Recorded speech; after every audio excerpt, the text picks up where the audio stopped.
Hello, hair set ചെയ്യാൻ എനിക്ക് ഭയങ്കര ഇഷ്ടമാണ്. നമ്മൾ എത്ര മേക്കപ്പ് ചെയ്താലും ഹെയർ നല്ല രീതിയിൽ സെറ്റ് ചെയ്താൽ മാത്രമേ ആ ലുക്ക് നല്ല കംപ്ലീറ്റ്ലി പെർഫെക്റ്റ് ആവുള്ളൂ. എനിക്ക് എപ്പോഴും സ്ട്രെയിറ്റ് ഹെയർ ആണ് ഇഷ്ടം. സ്ട്രെയിറ്റ്നർ ഞാൻ സ്ഥിരമായിട്ട് യൂസ് ചെയ്യുന്നതാണ്. പക്ഷെ നിങ്ങൾക്ക് അറിയാലോ, എപ്പോഴും സ്ട്രെയിറ്റ്നർ യൂസ് ചെയ്ത് കഴിഞ്ഞാൽ നല്ല ഹീറ്റ് ഡാമേജ് ഉണ്ടാവും. അത് മാത്രമല്ല, അത് ഭയങ്കര ടൈം കൺസ്യൂം ചെയ്യുന്ന ഒരു പ്രോസസ്സാണ്. ഒരു 1 hour എങ്കിലും എടുക്കും ഇത്രയും ലെങ്ത് ഉള്ള ഹെയർ സ്റ്റൈൽ ചെയ്ത് വരുമ്പോൾ. ചെറിയ ചെറിയ സെക്ഷൻസ് ആയിട്ട് എടുത്ത് ചെയ്യണം. പിന്നെ പകുതി സ്ട്രെയിറ്റ് ആയിട്ടിരിക്കുക, പകുതി കേളി ആയിട്ടിരിക്കുക, അങ്ങനെ ഒരുപാട് പ്രശ്നങ്ങളൊക്കെ ഉണ്ട്. അപ്പോഴാണ് ഞാൻ ഈ ഒരു പ്രൊഡക്റ്റ് ട്രൈ ചെയ്തത്. ഇതെനിക്ക് ഭയങ്കര ഇഷ്ടപ്പെട്ടിട്ടുള്ള ഒരു പ്രൊഡക്റ്റ് ആണ് കേട്ടോ. ഹെയർ നല്ല സ്മൂത്ത് ആയിട്ട്, സിൽക്കി ആയിട്ട്, നല്ല ബൗൺസി ആയിട്ട് സ്റ്റൈൽ ചെയ്യാൻ എന്നെ ഇത് ഹെൽപ്പ് ചെയ്തിട്ടുണ്ട്. ഇതൊരു ഹെയർ ഡ്രയറും കൂടിയാണ്. നമുക്ക് നനഞ്ഞ മുടിയിലും ഇത് യൂസ് ചെയ്യാം. സ്ട്രെയിറ്റ്നർ ആണെങ്കിൽ നമുക്ക് ഒരിക്കലും നനഞ്ഞ മുടിയിൽ യൂസ് ചെയ്യാൻ പറ്റില്ല. ഇപ്പൊ പെട്ടെന്ന് പുറത്തു പോകണം, മുടി നനഞ്ഞിരിക്കുകയാണെങ്കിൽ നേരെ ഇതെടുക്കുക.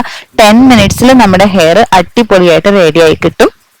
ഇതിൽ 3 ഹീറ്റ് സെറ്റിംഗ്സും 2 സ്പീഡ് സെറ്റിംഗ്സ് ആണ് വരുന്നത്. ഇത് അഗാരോന്റെ വോള്യൂമൈസർ ഹെയർ ഡ്രയർ ആണ്. ഹെയർ ഡ്രൈ ചെയ്യാനും സ്ട്രെയിറ്റ് ആക്കി വെക്കാനും സ്റ്റൈൽ ചെയ്യാനും നമുക്കിത് യൂസ് ചെയ്യാവുന്നതാണ്.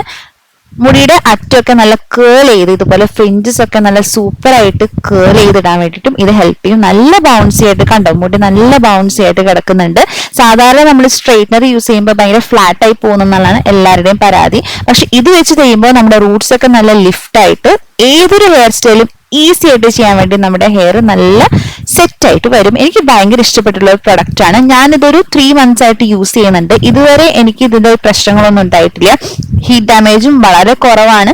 പിന്നെ ഏതൊരു ടൂൾ യൂസ് ചെയ്യുമ്പോഴും എപ്പോഴും ഹീറ്റ് പ്രൊട്ടക്ടന്റ് യൂസ് ചെയ്യാൻ ശ്രദ്ധിക്കുക. ഹീറ്റ് പ്രൊട്ടക്ടന്റ് യൂസ് ചെയ്യുമ്പോൾ നമ്മുടെ ഹെയറിന് വരുന്ന ഡാമേജ് വളരെ കുറവായിരിക്കും. അത് മാത്രമല്ല, റിസൾട്ട് നല്ല ലോങ് ലാസ്റ്റ് ചെയ്യുകയും ചെയ്യും. എല്ലാവരും പറയാറുണ്ട് സ്ട്രെയിറ്റൻ ചെയ്തിട്ട് ഒരു 1/2 മണിക്കൂർ കഴിയുമ്പോൾ മുടി പഴയ പോലെ തന്നെ ആവുന്നു. അതെന്താണെന്ന് വെച്ചാൽ നമ്മൾ മര്യാദയ്ക്ക് ഷാമ്പു, കണ്ടീഷണർ ഇടാതിരിക്കുക, അല്ലെങ്കിൽ ഹീറ്റ് പ്രൊട്ടക്ടന്റ് യൂസ് ചെയ്യാതിരിക്കുമ്പോഴൊക്കെയാണ് അങ്ങനെ വരാം. ഈ ഒരു പ്രൊഡക്റ്റ് എനിക്ക് എല്ലാം കൊണ്ടും നല്ല ഇഷ്ടമായിട്ടുള്ള പ്രൊഡക്റ്റ് ആണ്. നല്ല ബഡ്ജറ്റ് ഫ്രണ്ട്ലി ആണ്, ലോങ് ലാസ്റ്റിംഗ് റിസൾട്ടും ആണ് കേട്ടോ. അപ്പോൾ ഇത് വാങ്ങാനുള്ള ലിങ്ക് ഞാൻ ഡിസ്ക്രിപ്ഷൻ ബോക്സിൽ കൊടുക്കാം. നിങ്ങൾ ചെക്ക് ചെയ്ത് നോക്കിക്കോ.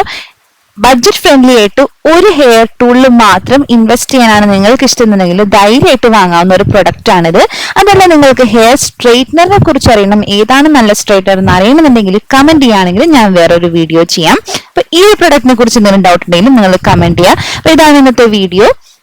ഇഷ്ടപ്പെട്ടെന്ന് വിചാരിക്കുന്നു. ഇഷ്ടപ്പെട്ടാൽ നിങ്ങൾ ലൈക്ക് ചെയ്യുക, ഫ്രണ്ട്സിനായിട്ടൊക്കെ ഒന്ന് ഷെയർ ചെയ്യുക. സബ്സ്ക്രൈബ് ചെയ്യാത്തവര് മറക്കാണ്ട് സബ്സ്ക്രൈബ് ചെയ്ത് സപ്പോർട്ട് ചെയ്യാം. അപ്പൊ നമുക്ക് മറ്റൊരു വീഡിയോയിൽ കാണാം. ഹെയർ റിലേറ്റഡ് ആയിട്ട് എന്തെങ്കിലും ഡൗട്ട് ഉണ്ടെങ്കിൽ നിങ്ങൾ കമന്റ് ചെയ്താൽ മതി. നമുക്ക് അതിനെ കുറിച്ചിട്ട് വീഡിയോ ചെയ്യാം കേട്ടോ. അപ്പൊ ബൈ ബൈ, സീ യു.